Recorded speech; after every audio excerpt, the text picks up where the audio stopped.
I was introduced to yeast when I became a member of the 4-H club in my little hometown of Chester, Illinois. Before yeast came into my life, the only thing in our house that would make dough rise was baking powder.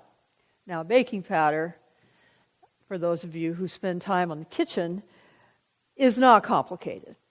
All you have to do is add the baking powder to the flour mixture and then finish what you're doing, put it in the oven and let it bake. Yeast, on the other hand, is much more complicated than that, as I found out. First of all, you have to be worried about whether yeast has gotten wet. I used to have these little packets. I don't know if they still make them. And it says on it, activated yeast. Well, and in my house, this was liable to happen, if that packet of yeast got a little wet, because, we were messy kids, and the yeast would be sitting on the counter, and somebody put a cold drink on it or whatever. If it got wet, well, it was no good. Because as soon as it gets wet, it starts to be activated, and then, it's much like that salt that Jesus said lost its savor or its flavor in Scripture. It isn't any good except to be trampled on or eaten by birds. So first thing you have to do is make sure that little packet of yeast didn't get wet. If it was dry, then you could begin the process. And what a process it is. You open the packet, you put it into water, not too cold, not too hot. I put it in hot water, that'll ruin it. Cold water won't be activated. You've got to get just the right temperature of water. Make sure it is all dissolved in the water. But that's only the beginning. Then you have to add it to the dough.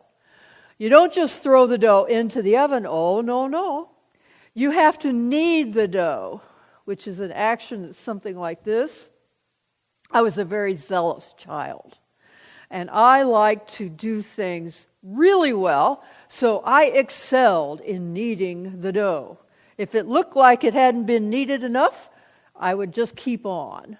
Well, what happens when you knead the dough too much is that the particles of wheat get broken up a little too much, and the yeast cannot work in the dough as well as if you just barely kneaded it. And so the yeast can't make the dough to rise, and so you end up with something like this. Hockey puck biscuits and bread. I went through so many iterations of that. Because I had decided I was going to bake a loaf of yeast bread. Called yeast bread because yeast was so rare in our house. Yeast bread, that's really special. I was going to bake a loaf of yeast bread for the county fair. I started about 4 months ahead, thank goodness. Because the hockey pucks kept multiplying in the house, and they could not be eaten. Until finally I started to get the hang of it. You just knead it until the dough gets a little bit slick in your hand. But it still has to be a little tacky too. You stop right then. Don't touch it anymore. Put it in the bowl and put it in a warm place.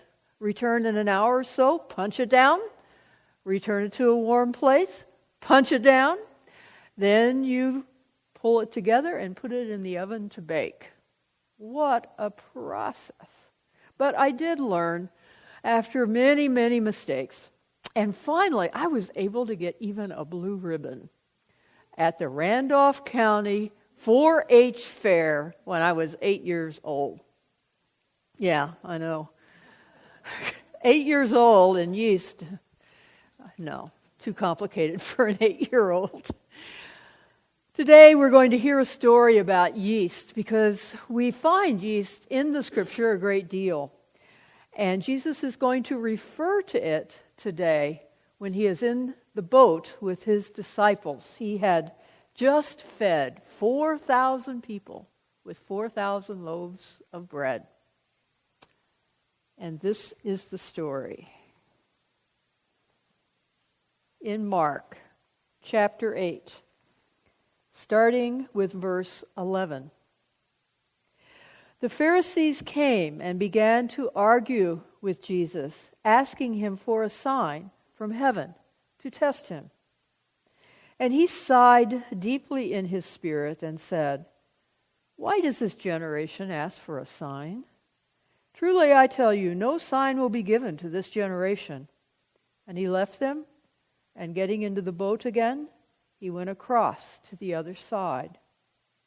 Now the disciples had forgotten to bring any bread, and they had only one loaf with them in the boat. And he cautioned them, saying, "Watch out, beware of the yeast of the Pharisees and the yeast of Herod." They said to one another, "Is it because we have no bread?" And becoming aware of it, Jesus said to them, "Why are you talking about having no bread? Do you still not perceive or understand? Are your hearts hardened? Do you have eyes and fail to see? Do you have ears and fail to hear? And do you not remember when I broke the 5 loaves for the 5,000, how many baskets full of broken pieces did you collect?" They said to him, 12. "And the 7 for the 4,000, how many baskets full of broken pieces did you collect?" And they said, 7. And then he said to them, "Do you not yet understand?" They came to Bethesda. Some people brought a blind man to him and begged him to touch him. He took the blind man by the hand and led him out of the village. And when he had put saliva on his eyes and laid his hands on him, he asked him, "Can you see anything?" And the man looked up and said, "I can see people, but they look like trees walking." Then Jesus laid his hands on his eyes again, and he looked intently, and his sight was restored, and he saw everything clearly.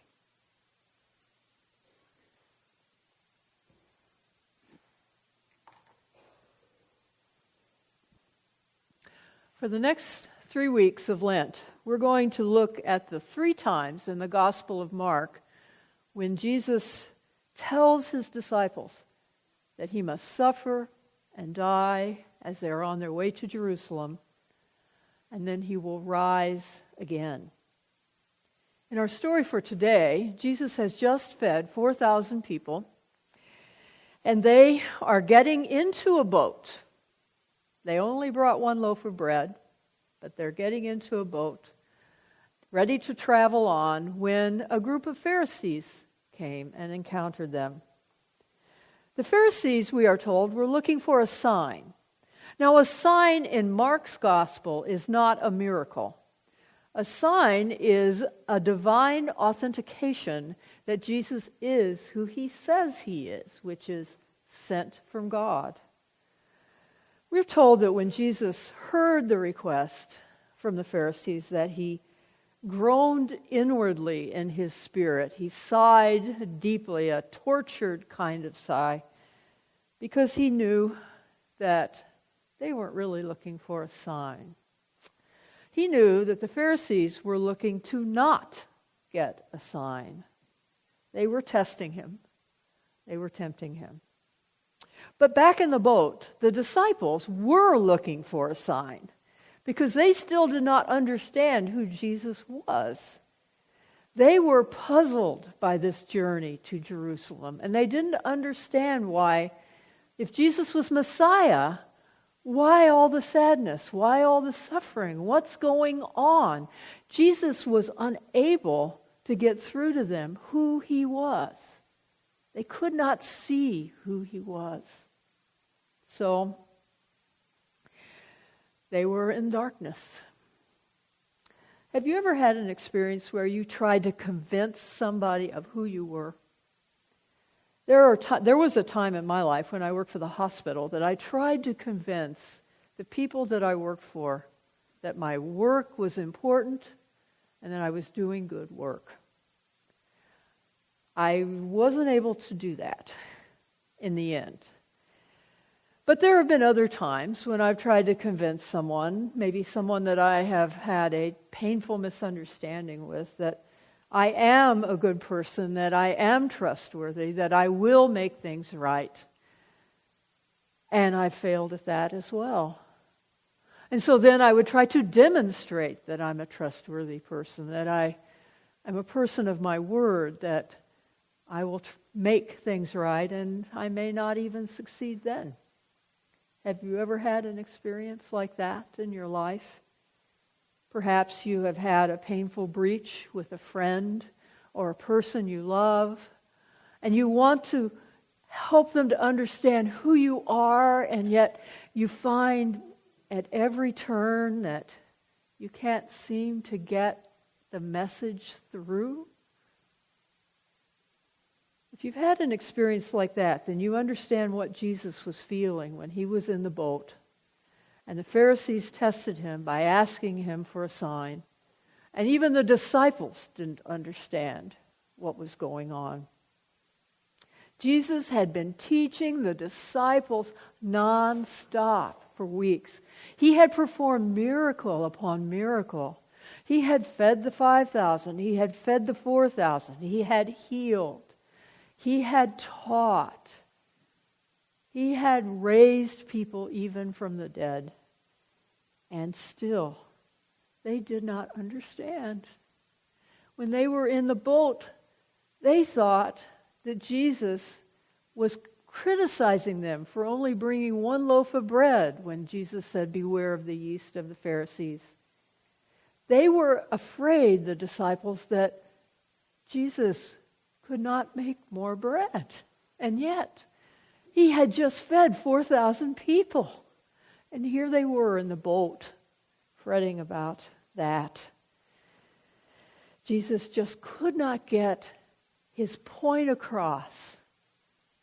He couldn't help them understand who he was. And that is when he gave them his warning. He said, "Beware of the yeast of the Pharisees." You see, Jesus had just fed 4,000 people, and they did not understand how he fed all those people. They did not understand how bread came in that instance. And Jesus was telling them, just because you don't understand the bread that I give you, don't resort to eating the bread of the Pharisees. Don't resort to the yeast of doubt. Don't let the yeast of fear permeate your lives. Don't let the yeast of misunderstanding cloud everything that you know. Beware of the yeast of the Pharisees. And he asked them what he had done when he had fed the 4,000. And each time they gave him the right answer. And still, they didn't understand what was Jesus to do. Well, he stopped his explaining, and we're told in Mark's Gospel, we are moved to a miracle, the miracle of the blind man. So as we leave the boat for a moment, we are leaving the disciples and we're leaving Jesus in that moment of doubt, in that moment of uncertainty.